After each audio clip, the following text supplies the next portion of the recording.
Hello, मी अश्विनी. आता या आठवड्याचं टेन्शन झालेलं आहे, मेहंदी लावण्याचं काम, आणि जे मला अजिबात आवडत नाही, पण काय करावं तर लागणारच होतं आणि लावावं तर लागणारच होतं.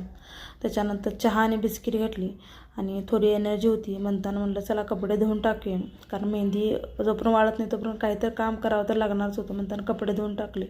खूप उशीर झाला होता म्हणताना आज मस्त असं डोसे करण्याचा बेत चालला होता, कारण शनिवारी डोसे केले नव्हते त्याच्यामुळे आज करायचं होतं. त्याच्यानंतर मी चटणी करून घेतली आणि भराभरा सगळ्यांसाठी डोसे केले. सगळ्यांना खूप दिवसानंतर डोसे केल्यामुळे सगळ्यांनी इतकं आवडीने खाल्ले की मला डोसाच ठेवला नाही खाण्यासाठी, आणि मला फक्त एकच डोसा मिळाला खायला. आणि त्याचा खूप जास्त मला राग पण आला होता की जेव्हा मी जास्त करते त्यावेळी कोणीच खात नाही, ज्यावेळी कमी प्रमाणात मी डोसे करायला घेतले होते आणि सगळ्यांनी खाल्ल्याने मला एकच डोसा ठेवला. आणि मुलगीला स्पंज डोसा खूप जास्त आवडतो, तिच्यासाठी स्पंज डोसा केला. आणि इथं बघा मला फक्त एकच डोसा राहिला होता आणि डोशानं काय माझं पोट भरणार नव्हतं, त्याच्यामुळे मी मस्त असं चहा परत एकदा घेतला आणि चहा पिऊन मोकळं काय होणार नाही म्हणताना चहासोबत खारी घेतली.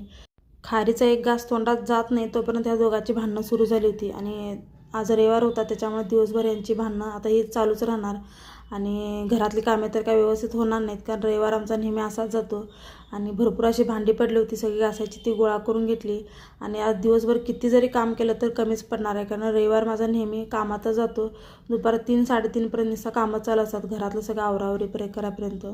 आणि त्याच्यानंतर सगळी कामे आवरली आणि स्वयंपाक तर काय आपल्याला चुकलेला नाही, त्याच्यामुळे गरम गरम चपात्या केल्या, मटकीची आमटी, भात आणि केळा शिकरण करून असा आजचा दिवस